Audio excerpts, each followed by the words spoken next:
안녕하세요. 강북총술 인문논술 강사 진리영입니다. 오늘은 2025학년도 수시 논술 대비 전략에 대해서 말씀드릴 텐데요. 실제로 논술 시험과 관련해서 학생들 사이에 논술 시험으로 합격하는 것이 굉장히 힘들다. 로또다 이런 이야기들이 돌고 있는데 현실적으로도 논술 시험은 그렇게 합격률이 높은 시험이 아닙니다. 그래서 다른 전형보다도 더 확실하게 이 전형에 대한 이해가 필요하고요. 그 위에서 제대로 된 전략을 세워야 합격의 가능성이 높아지는 시험이라고 하겠습니다. 그래서 2025학년도 수시 논술 전형에 대한 설명뿐만 아니라요. 논술 전형이라는 것 자체를 어떤 식으로 대비하고 준비해야 되는지에 대해서 전반적으로 설명을 드리도록 하겠습니다. 자, 먼저 첫 번째로 논술 시험은 합격률이 낮은 시험인가? 자, 요 문제에 대해서 먼저 말씀드리겠습니다. 자, 요 이야기를 말씀드리는 이유는요. 이 논술이라는 것 자체가 실제로 왜 논술 전형을 준비를 해야 하는가? 이 문제와 굉장히 맞닿아 있습니다. 자, 일단 이 이야기는 반은 맞고 반은 틀려요. 실제로 아예 틀린 얘기는 아닌데 또 그렇다고 해서 완벽하게 논술 시험이 엄청나게 합격률이 낮은 시험이냐 하면 그것도 아닙니다. 자, 일단 이런 식의 오해가 오해는 아니지만 어쨌든 이런 생각을 발생하게 된 배경을 이제 설명을 드릴 텐데요. 첫 번째로는 일단 논술이 대입 전형 중에 유일하게 선 지원 후 시험 방식입니다. 자, 이걸 의미하는 바가 뭐냐면, 자, 예를 들어서 수능 시험도 그렇고요. 학생부 종합 전형도 그렇고, 기본적으로 여러분들이 가지고 있는 성적 위에서 될 만한 학교들을 지원합니다. 자, 예를 들어 수능 성적에서 숭실대 정도를 갈 수 있는 성적이 나왔다. 물론 약간 상향 지원을 할 수도 있겠지만 그래봐야 건도공숙 라인 정도가 현실적으로 될 거예요. 자, 그런데 뭔가 내가 숭실대 정도를 갈 수 있는 성적이 나왔는데 뭐 성균관대라든가 뭐 경희대 이상 라인을 쓰는 학생들은 거의 없을 겁니다. 학생부 종합 전형도 마찬가지예요. 물론 이제 학생부 전형의 경우에는 조금 더 반전을 노려볼 수 있는 부분이 있기는 하지만 그래도 작년 입시 결과가 있기 때문에 거기에 근거해서 가능할 만한 대학교들을 보통 지원하게 됩니다. 자, 그런데 논술은 그런 식의 데이터가 아예 없는 상태예요. 선 지원 후 시험이라는 게 본인이 어떤 지원할 수 있는 자격이나 이런 것들이 완전히 전무한 상태에서 이제 지원을 먼저 하고 그 이후에 시험을 봅니다. 자, 그러니까 당연히 가고 싶은 학교들 위주로 지원을 할 수밖에 없어요. 물론 N수생들의 경우에는 보험으로 논술을 쓰는 경우도 있지만 6개 지원 원서 중에 전부 다 보험으로 쓰는 경우는 거의 없다고 보시면 돼요. 대부분의 경우에는 상향 지원을 하게 되는데요. 자, 그러니까 원래 이제 가고자 하는 대학하고 가고 싶은 대학교, 그러니까 갈 수 있는 대학교하고 가고 싶은 대학교 중에 당연히 후자가 높은 것이 당연합니다. 그러니까 논술은 건국대 정도 갈 수 있는 성적의 학생이 성균관대에 대한 미련을 못 버려서 대비하는 전형이라고 보시면 돼요. 자, 그렇기 때문에 거의 대부분 상향입니다. 다 상향이기 때문에 다른 시험보다 합격률이 좀 떨어질 수밖에 없어요. 그래서 6개 중에 1개 붙으면 굉장히 잘한 것이라고 생각을 해주시면 됩니다. 그러니까 이것 때문에 일단 1차적으로는 논술이 합격률이 좀 낮게 됩니다. 전부 다 상향으로 지원하고 본인이 학생부나 수능으로 갈 수 없는 학교들을 논술로 어떻게든 공략을 해보기 위해서 대비를 하고 또 실제 지원을 한 것이기 때문에 다른 전형에 비해서 합격률이 조금 낮을 수밖에 없습니다. 이건 역으로 말씀드리면 학생들 중에 제가 어떤 글 실력이 이러한데 이러하다는 것은 좋다는 뜻이 될 수도 있겠고 나쁘다는 뜻이 될 수도 있겠죠. 자, 이런 상황인데 논술을 대비하는 게 좋을까요? 이렇게 이제 묻는 학생들이 있는데 저는 그런 학생들한테 물론 한 7월, 8월 정도 되면 사실상 글 실력에 대해서 정확하게 판단을 내려주고 논술을 하면 되겠다. 논술을 하지 말아야 되겠다. 이런 식의 가이드를 주는 것이 필요할 수 있지만 최소한 현재 시점 또는 1월, 2월, 3월까지의 경우에는 그런 것을 가지고 논술 전형을 대비할지 말지를 결정하시는 것보다 본인이 가고자 하는 대학교와 갈 수 있는 대학교에 격차가 있느냐 요것을 가지고 결정을 하셔야 됩니다. 물론 수능의 경우에는 워낙에 여러 가지 변수들이 있어요. 그래서 6월, 9월까지는 분명히 좋은 성적이 나왔었는데 수능에서 좋은 성적이 나오지 못해서 재수를 하거나 삼수를 하거나 이런 일들이 워낙 많기 때문에 수능 하나만 믿고 뭔가 그거에만 올인하는 것은 좀 위험할 수 있어요. 그런데 수능과 학생부 전형 이 두 가지로 자신이 원하는 학교들을 충분히 갈 수 있을 경우에는 이 글 실력과는 상관없이 사실상 논술 시험은 별로 준비하지 않아도 상관없겠습니다. 굉장히 글을 잘 쓴다. 그래서 한번 논술 전형도 한번 대비해 보겠다. 이런 것이 아니라면 확실한 것이 두 가지 이상 가지고 있다면 그 전형을 좀 더 확실하게 집중을 하시는 게 더 좋은 전략일 수 있습니다. 그럼 역으로 본인이 약간의 글 실력이 좀 부족하다 할지라도 가고 싶은 대학교와 갈 수 있는 대학교 사이에 좀 간극이 있는 상황이다. 가고 싶은 대학교는 예를 들어 성대, 서강대 라인인데 현실적으로 내가 아무리 지금보다 올린다 하더라도 건대, 동국대, 홍대 요 정도 라인을 벗어나기 어려울 것 같다. 이랬을 때 준비하는 전형이 논술 전형이라고 보시면 되겠습니다.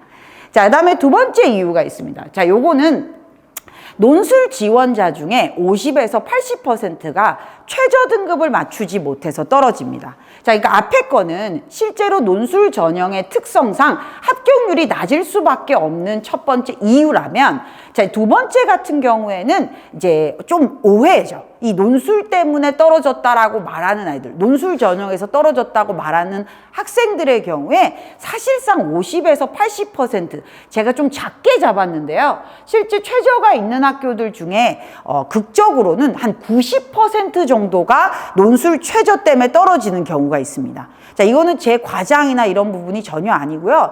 각각의 학교들마다 좀 이제 지난 입시 결과들을 발표할 때 실질 경쟁률을 발표하는데요. 물론 안 발표하는 학교들이 또 있지만 또 발표하는 학교들도 굉장히 많습니다. 자, 그런 학교들의 경우에 실질 경쟁률과 최초 경쟁률을 비교해 보시면 굉장히 많은 학생들이 사실상 수능 최저 때문에 떨어진다라는 것을 확인하실 수 있을 거예요. 좀 상대적으로 최저가 낮은 학교들의 경우에는 한 50% 정도가 실제로 최저 때문에 떨어지고요. 좀 최저가 높다 이런 학교들의 경우에는 한 80%, 좀 많게는 90%까지 최저 때문에 떨어집니다. 자, 그래서 예를 들어서 학생들 중에서 저 6개 논술 썼는데 6개 다 떨어졌어요. 이렇게 말하는 학생들 중에 진짜로 6개를 다 시험 보러 간 아이들은 굉장히 드뭅니다. 거의 대부분의 경우에는 한 6개 중에 3개 정도를 최저를 못 맞췄어요. 그리고 나머지 3개는 최저가 없거나 없는 거나 마찬가지로 굉장히 낮거나 이런 학교들입니다. 자, 그러면 그런 학교들의 경우에는 최초 경쟁률과 실질 경쟁률의 차이가 거의 없어요. 그렇기 때문에 엄청난 경쟁률을 뚫어야 돼요. 그래서 실제적으로 글을 좀 못 쓰지 않았음에도 불구하고 그런 학교들의 경우에는 붙기가 굉장히 어렵습니다. 그래서 실제 논술 전형을 준비하는 데 있어서 이 수능이라는 것이 굉장히 중요하게 작용한다고 볼 수 있겠습니다. 그래서 물론 애초에 논술 시험은 그 목적상 애초에 내가 갈 수 없는 학교를 가려고 지원하는 것이기 때문에 합격률이 낮을 수밖에 없고, 여기에 더해서 실제 논술 시험과는 상관없이 최저 학력 기준 때문에 떨어지는 학생들 때문에 논술의 합격률이 굉장히 낮게 느껴지는 것입니다. 그럼 어느 정도 되나요? 이렇게 학생들이 물어볼 수 있는데요. 실제로 제가 이제 10년 넘게 계속 논술을 가르쳐 오다 보니 한 10에서 15% 정도밖에 되지 않습니다. 그런데 그 10에서 15%의 학생들의 대부분이 사실상 요거 최저 때문에, 정말로 논술 시험 때문에 떨어진 것이 아니라 최저 때문에 떨어지는 경우가 훨씬 더 많습니다. 따라서 이런 부분들에 대한 이해를 하시고 논술을 쓸지 말지, 더 나아가서 어떤 식으로 대비할지를 결정하셔야 됩니다. 먼저 제가 아까 말씀드린 것처럼 내가 가고 싶은 학교에 비해서 갈 수 있는 학교가 낮다. 요럴 때 준비하시는 전형이고요. 두 번째로 논술 시험을 대비하겠다라고 결정을 하셨다면 실제로 수능 최저, 그러니까 수능 준비에 만전을 좀 기하셔야 합니다. 그래서 논술만 믿고 사실상 수능을 좀 밀어놓는다. 별로 논술을 그렇게 논술에 좀 더 우선순위를 두고 수능을 조금 더 어떤 비중을 낮춘다. 요것은 논술의 합격 전략에도 별로 맞지 않은 것이라고 볼 수 있겠습니다. 자, 그래서 실제로 제가 논술에 합격하기 위한 자, 3가지 공략 방법을 말씀드릴 텐데요. 자, 첫 번째는 최저학력 기준이에요. 제가 이제 좀 이따가 구체적으로 이 최저학력 기준에 대해서 설명을 드릴 텐데요. 자, 일단은 수능이 제일 중요합니다. 물론 논술 실력이 너무너무 중요합니다. 그런데 실제로 수능 최저가 되지 않으면 사실상 합격하고 그러니까 뭔가 글 실력으로 이 평가를 받을 수 있는 가능성 자체가 아예 사라지는 것이기 때문에 일단은 최저를 맞춰야 돼요. 그래서 이 최저가 그렇게 실제 수능 시험과 비교했을 때 많이 힘들지는 않지만 어쨌든 간에 이 최저가 되어야 그 다음을 뭔가 글 실력이라든가 이런 것들을 평가받을 수 있는 기회가 부여지기 때문에 일단 1차적으로는 이 수능이 제일 중요하다고 볼 수 있겠습니다. 자, 이렇게 말씀드리면 또 학생들의 경우에 굉장히 오해를 하셔서 수능 최저만 맞추면 붙을 수 있다더라 이런 헛소문을 듣고 오시는 분들도 계시는데요. 실제로 이런 어떤 수능 최저만 맞췄다고 절대 붙을 수는 없습니다. 그러니까 실질 경쟁률이, 그러니까 최초 경쟁률이 한 80대 1에서 좀 실질 경쟁률이 한 15대 1 정도로 낮아지는 것 뿐입니다. 자, 물론 어마어마하게 낮아졌죠. 하지만 최저를 맞춘 아이들이 15명 정도 있다고 생각하시면 산술적으로 계산해봐도 내가 그 중에서 1등을 해야지 붙을 수 있는데 본인의 글 실력이 15명 중에 1등을 할 수 있을 정도의 글 실력인가 아닌가 요것을 냉철하게 판단해 보셔서 또는 학과마다 또는 학교마다 때때로는 뭐 30명 중에 1등을 해야 될 때도 있고요. 10명 중에 1등을 해야 될 때도 있고요. 또는 극적으로는 한 40명 중에 1등을 해야 될 때도 있습니다. 그러니까 글 실력은 반드시 필요합니다. 그래서 수능을 굉장히 많이 하고 난 이후에 그 다음에 성적이 오르고 난 뒤에 논술을 대비하겠다. 물론 그럼에도 불구하고 붙는 학생들이 좀 있어요. 그 학생들은 뭘까요? 그러니까 이렇게 생각하시면 돼요. 자, 영어 같은 경우에 똑같이 영어를 같은 시기에 시작했다고 해서 똑같은 영어 성적이 나오는 건 아닙니다. 예를 들어서 어떤 학생은 외국에서 살다 왔어요. 반면에 어떤 학생은 계속 국내파였고 사실상 영어에 대한 기반이 전혀 없습니다. 자, 이런 경우에 똑같은 시기에 수능 영어를 준비했다고 하더라도 전자가 훨씬 더 높은 점수를 받을 수밖에 없겠죠. 자, 그런 점들을 생각해 보신다면 뭔가 다른 어떤 누군가가 한 달 정도 준비하고 바로 논술로 붙었다더라. 굉장히 드문 경우지만 있기는 합니다. 그런데 그 학생의 경우에는 분명히 기반이 있었을 거예요. 실제로 그런 기반이 전혀 없고 그런 학생들이 20명 중에 1등, 뭐 10명 중에 1등, 많게는 30명 중에 1등을 할 수가 없습니다. 그래서 논술 실력은 너무너무 필요하고 중요하지만 저는 어떻게 권장을 드리냐면 수능 준비를 하는 중에 한 일주일에 뭐 딱 정해진 시간 정도만 논술 준비를 꾸준히 해주실 것을 권장드립니다. 제가 아무리 논술 강사라고 할지라도 진짜 논술 굉장히 중요하기 때문에 실제 뭐 논술에 더 많은 시간을 투자하세요. 이건 제 생각에는 별로 좋지 않은 전략이에요.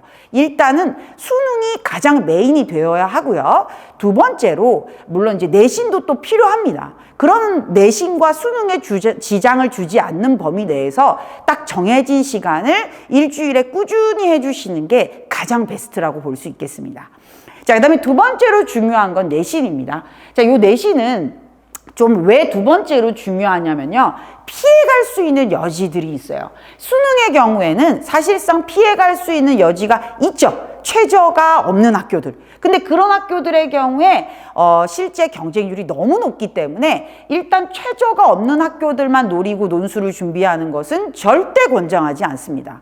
자, 그래서 수능의 경우에는 최저 학력 기준을 맞출수록 합격의 가능성이 높아지는 것이 맞기 때문에 자, 요것은 첫 번째로 중요하고요. 두 번째 내신의 경우에는 학교마다 기본적으로 이 내신 반영 비율이 다르기 때문에 내가 내신이 좋지 좋지 않다. 그러면 공략할 수 있는 학교들이 좀 좁아진다는 것일 뿐이지 기본적으로 아예 도망갈 수 있는 여지가 없는 것은 아닙니다. 그런 점들을 생각해 봤을 때 수능보다는 좀 덜 중요해요. 내신, 논술 전형 안에서 수능보다는 내신이 좀 중요도가 좀 더 낮은 편입니다. 그래서 지금 제가 1번, 2번이 단순한 순서가 아니라 우선순위로 두셔야 할 것. 논술 전형을 공략하실 때 가장 먼저 생각하셔야 될 것. 물론 이제 여기서 논술 실력은 일단 논외로 두고요. 논술 실력 외에 가장 먼저 생각하셔야 될 게 수능. 그 다음에 두 번째가 내신이 되겠습니다. 구체적인 이유는 차후에 이제 찬찬히 설명을 드리도록 하겠습니다. 그 다음에 세 번째의 경우에는 유형이 있어요. 자, 수리논술, 영어제시문, 자, 요런 것들 말고도 물론 학교들마다 유형이 굉장히 다양합니다. 도표 문제가 출제되는 학교들도 있고요. 그다음에 문학 작품이 굉장히 많이 나오는 학교들도 존재해요.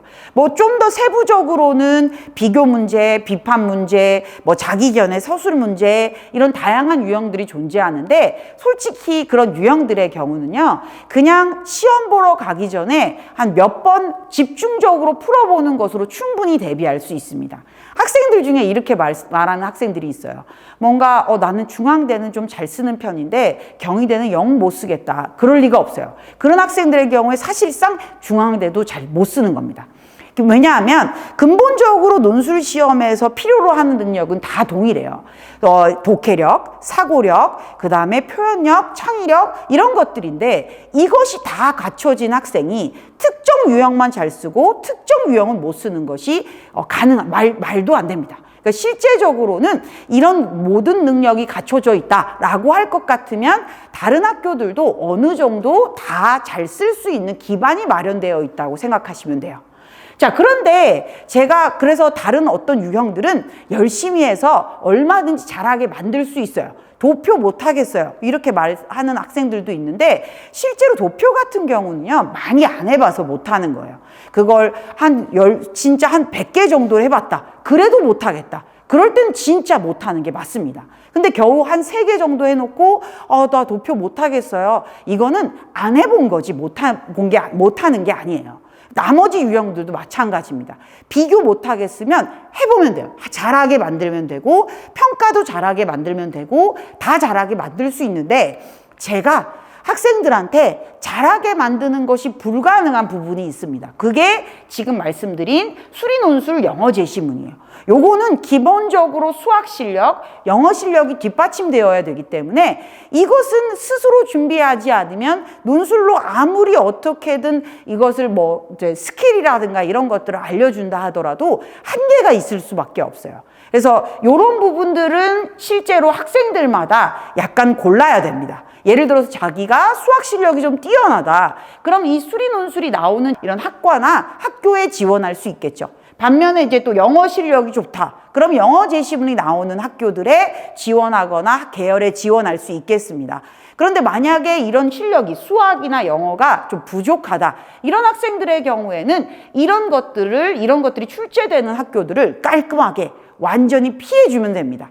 이런 것들이 나오는 학교들이 안 나오는 학교들보다 훨씬 더 적습니다. 그렇기 때문에 얼마든지 피할 수 있어요. 그러니까 지금 이 순서가 왜 이게 1, 2, 3이냐면 수능은 좀 피할 수가 없어요. 물론 피할 수 있지만 피하면 더 큰 복병이 기다리고 있습니다. 아까 말씀드렸던 것처럼 실질 경쟁률이 너무 높아져요.